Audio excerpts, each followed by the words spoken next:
एक बार फिर से स्वागत है आपका भारतवर्ष क्लासेस में। प्यारे बच्चों, आज हम लोग कक्षा 7 JCERT गणित पाठ पुस्तक में प्रश्नावली 10.1 के प्रश्नों को हल करेंगे। तो बच्चों, पाठ 10 में आपको साधारण ब्याज के बारे में पढ़ना है। तो बात करें ब्याज का, तो ब्याज क्या होता है। तो बच्चों, जैसे हम लोग किसी को कुछ रुपए देते हैं, मान लीजिए आपके पास 500 रुपये हैं, आपसे किसी व्यक्ति ने 500 रुपये उधार मांगे। ठीक है, आपके जान पहचान के व्यक्ति थे, आपसे 500 रुपये उधार मांगे। आपने कहा कि ठीक है भाई, मैं तुम्हें 500 रुपये दे दूंगा, लेकिन जब तुम मुझे वापस 500 रुपये दोगे तो मुझे उसमें से कुछ पैसे बढ़ा के चाहिए। ठीक है, कुछ पैसे बढ़ा करके चाहिए। तो बच्चा, 500 रुपये के अतिरिक्त जो पैसे आपको बढ़ा करके मिल रहे हैं उसे ही हम लोग ब्याज कहते हैं। ठीक है बच्चा, अब यह एक दर होती है। जैसे आपने कहा कि 500 रुपये मैं तुम्हें दूंगा और मुझे यदि तुम 1 महीने बाद लौटाते हो तो मैं 500 रुपये के अतिरिक्त तुम्हें 10% ब्याज लूँगा। तो यह एक फिक्स हो जाता है कि आप उतने रुपए उसे दोगे तो वह उतने रुपए ब्याज के साथ आपको वापस करेगा। समझ में आई बच्चा? इसे बोलते हैं ब्याज। हम लोग अपने दैनिक जीवन में कई जगह रुपए का लेन देन करते हैं। हमें कई बार ज़रूरत पड़ जाती है, कई बार हमें बैंकों से ऋण लेना पड़ता है, लोन लेना पड़ता है, तो वहाँ पे हमें ब्याज देना पड़ता है। तो चलिए बच्चा, प्रश्नावली 10.1 से संबंधित प्रश्नों को हल करते हैं। पहला प्रश्न दिया गया है, निम्न प्रश्नों का साधारण ब्याज एक एक नियम द्वारा ज्ञात कीजिए। एक एक नियम क्या होता है? हमने एक एक नियम को पढ़ा है। एक एक नियम का अर्थ है कि जितना दे रखा है उसकी एक इकाई ज्ञात कीजिए। जैसे हमने पढ़ा था इसके पहले पार्ट में, एक एक नियम वाले पार्ट में एक इकाई का ज्ञात करना था। जैसे दे रखा था कि 10 किलो आम का मूल्य इतने रुपए है, तो इतने किलो आम का दाम कितना होगा। तो सबसे पहले हम 1 किलो का ज्ञात करते थे, एक इकाई का, और फिर उसकी गुना कर देते थे। सेम इसी प्रकार हम इसमें भी करना है। प्रश्न ध्यान से पढ़ेंगे। प्रश्न कहता है, यदि 100 रुपये का ब्याज 1 वर्ष में 5 रुपये है तो 200 रुपये का ब्याज 1 वर्ष में कितना होगा। हमें 100 रुपये का दे रखा है, 1 वर्ष में 5 रुपये, और हमें 200 रुपये का 1 वर्ष में पूछ रखा है। तो 100 रुपये का हम एक इकाई ज्ञात करेंगे, यानी एक इकाई का अर्थ कितना है, 1 रुपये का ज्ञात कर लेंगे। हम लिखेंगे यहाँ पे पहले बच्चा, 100 रुपये का 1 वर्ष में ब्याज 5 रुपये, प्रश्न में ही दे रखा है। हम 1 रुपये का ज्ञात कर लेते हैं, यानी 1 रुपये का 1 वर्ष में ब्याज कैसे ज्ञात करेंगे। यहाँ पे 5 लिख रखा है तो ऊपर 5 लिखेंगे। 5 रुपये कितने वर्ष में मिल रहे थे, 1 वर्ष में। कितने रुपए पर, 100 रुपये पर, तो 5/100 कर देंगे। 1 वर्ष का ब्याज 5/100 रुपये मिलेंगे। हमें कितने रुपए का ज्ञात करना है, 200 रुपये का। लिखेंगे तो 200 रुपये का 1 वर्ष में ब्याज हम 200 की गुना 5/100 से कर देते हैं। 200 गुने 5/100। अब यहाँ देखिए 2 जीरो से 2 जीरो कट गया, 2 की गुना 5 से, तो 2 बचे 10, यानी 10 रुपये मिलेंगे। 200 रुपये का 1 वर्ष में ब्याज 10 रुपये होगा। ऐसे हमें निकालना है। ठीक है, चलिए प्रश्न संख्या इसी का 2 दे रखा है। 600 रुपये का ब्याज 1 वर्ष में 60 रुपये है। 900 रुपये का ब्याज 1 वर्ष में कितना होगा। तो हम फिर से लिख लेते हैं कि 600 रुपये का 1 वर्ष में ब्याज 60 रुपये। हम इकाई निकाल लेते हैं, 1 रुपये का 1 वर्ष में ब्याज। अब कैसे करेंगे, 60 ऊपर लिखेंगे और 60 रुपये 600 रुपये पर बनते हैं, तो नीचे में 600 लिख देंगे।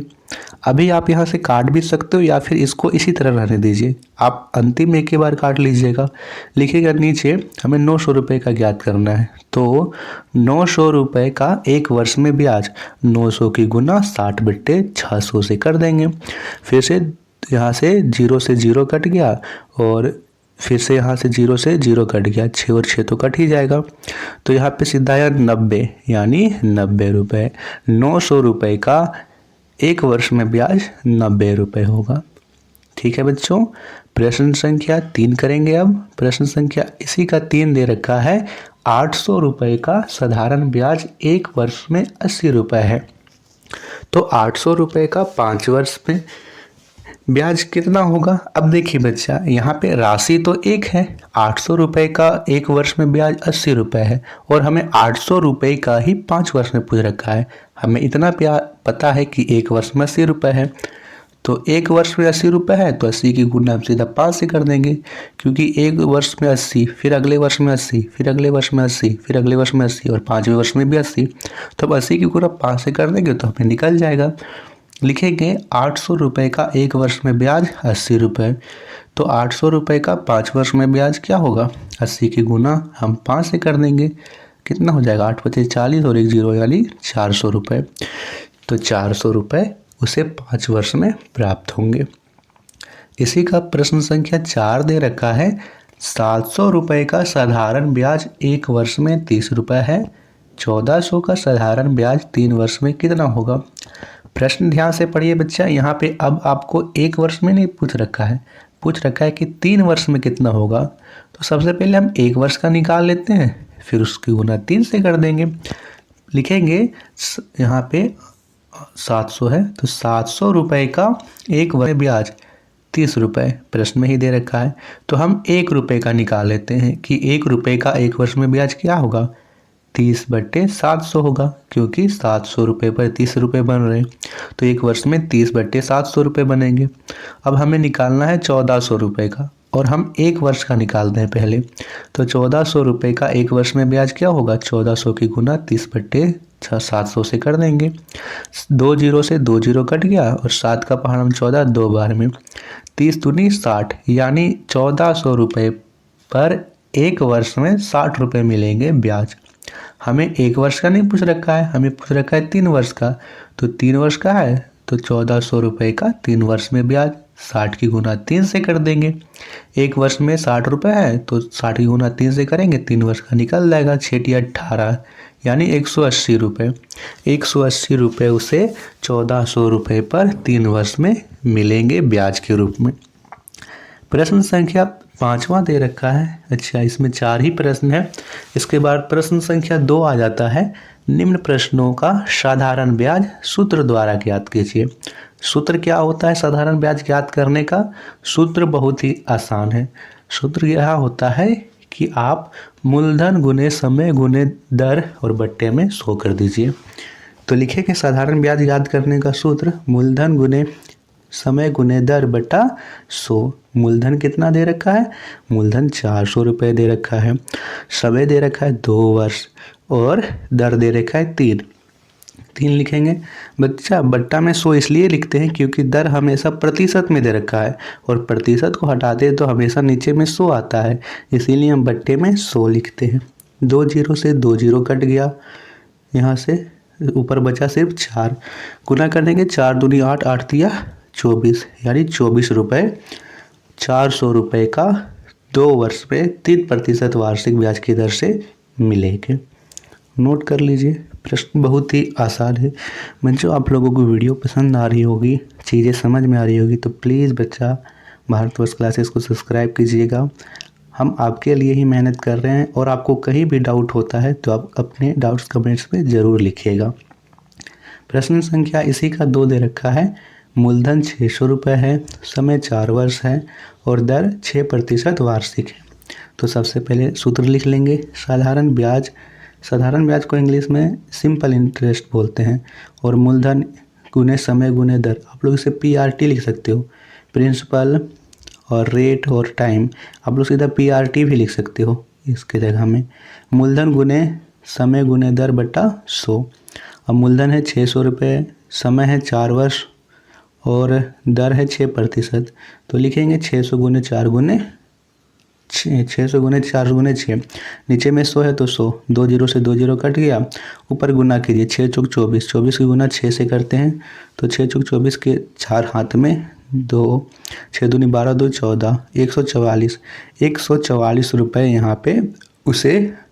यहाँ पे ब्याज के रूप में मिलेंगे। प्रश्न संख्या 3 करते हैं। अब प्रश्न संख्या 3 ध्यान से पढ़िए, मैं समझ सकता हूँ कि प्रश्न संख्या 3 में बहुत बच्चों को डाउट होगा, क्योंकि यहाँ पे जो दर दे रखा है वो यहाँ पे मिश्रित भिन्न के रूप में दे रखा है। इसमें कैसे करेंगे सर? बहुत ही आसान है बच्चे, आप लोग ध्यान से समझिए। लिखिए पहले सूत्र, साधारण ब्याज बराबर मूलधन गुने समय गुने दर बट्टा 100। मूलधन कितना है? 320, 320 लिख दिया आपने। समय कितना है? 5 लिख दिया। अब इस दर को कैसे लिखेंगे सर? तो बच्चा यह एक मिश्रित भिन्न है, मिश्रित भिन्न को आप एक सरल भिन्न में बदलिए। कैसे बदलते हैं? इन दोनों की गुना करते हैं और ऊपर वाली संख्या को जोड़ देंगे। 2 तिया 6 और 6 में 1 जोड़ेंगे तो 7 और नीचे में 2, तो 7/2 होगा। 7 अंश में होगा और 2 हर में, तो यहाँ पे ऊपर में 7 लिख दीजिए और अंश में 2 लिख दीजिए। नीचे में तो 100 होता है और 2 को हमने यहाँ लिख दिया। अब जो कट रहा है काटिए, देखिए 0 से 0 कट गया। अब 5 का पहाड़ा में 10 कट जाएगा, 5 दूनी 10। 2 का पहाड़ा में 32 काटते हैं 16 बारी में, और यहाँ से 2 का पहाड़ा में फिर से 8 कट जाएगा और 16 कट जाएगा 8 बार में। गुना कीजिए, यहाँ पे 8 सती 56, यानी 56 रुपये उसे प्राप्त होंगे। ठीक है, इस प्रकार से आपको इन प्रश्नों को करना है। प्रश्न बहुत ही आसान से है प्रश्न बच्चा, बस आप लोग को घबराना नहीं है, साथ बने रहना है। चौथा प्रश्न यहाँ पे दे रखा है, मूलधन 550 रुपये है, समय 3 वर्ष है और दर 5% वार्षिक है। सूत्र लिख लेंगे, साधारण ब्याज बराबर मूलधन गुने समय गुने दर बट्टे 100। अब यहाँ लिखते हैं मूलधन 550 है, समय 3 है, 3 वर्ष है और दर यहाँ पे है 5% वार्षिक लिख लेंगे, और नीचे में 100 है तो 100। अब देखिए जो कट रहा है उसे काट लीजिए।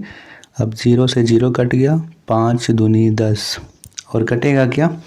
और तो नहीं कटेगा। 55 की गुना 3 से कीजिए, तो 5 दिए 5 हाथ में 1, 5 दिए 15 16, 165 और नीचे में 2, 165/2। 165 को आप यहाँ पे 2 से भाग दीजिए तो आएगा 82.5, यानी 82.5 रुपये उसे प्राप्त होंगे। 82 रुपये 50 पैसे उसे मिलेंगे। 550 रुपये साधारण ब्याज की दर पर 3 वर्ष में 5% वार्षिक ब्याज की दर पर प्राप्त होंगे। ठीक है बच्चा, ये आपको नोट कर लीजिए। इसके बाद हम करते हैं प्रश्न संख्या 5 को। ठीक है, तो प्रश्न संख्या 5 यहाँ दे रखा है कि मूलधन 450 रुपये है, समय 2 वर्ष और 4% वार्षिक है। सूत्र लिखेंगे, साधारण ब्याज बराबर मूलधन गुने समय गुने दर बट्टा 100। मूलधन 450 है, समय 2 वर्ष है और दर 4% वार्षिक है। लिख लिया हमने, बट्टा में 100 लिख देंगे। 1 0 से 1 0 कट गया और काट लेते हैं 5 निम 45, 5 दूनी 10, 2 कट गया, 9 चौक 36, यानी 36 रुपये उसे प्राप्त होंगे। इस प्रकार से आपको ये प्रश्न बना लेना था। तो बच्चा, इस वीडियो में हमने सूत्र द्वारा साधारण ब्याज करना, साधारण ब्याज ज्ञात करना एवं एक एक नियम द्वारा साधारण ब्याज ज्ञात करना सीखा। नेक्स्ट वीडियो में हम लोग इसके आगे के प्रश्नों को करेंगे, जो कि हमें मूलधन ज्ञात करना है। वीडियो पसंद आए तो वीडियो को लाइक कीजिएगा, शेयर कीजिएगा। भारतवर्ष क्लासेस पर पहली बार आए हैं तो बच्चे आपको सब्सक्राइब ज़रूर करना है। धन्यवाद।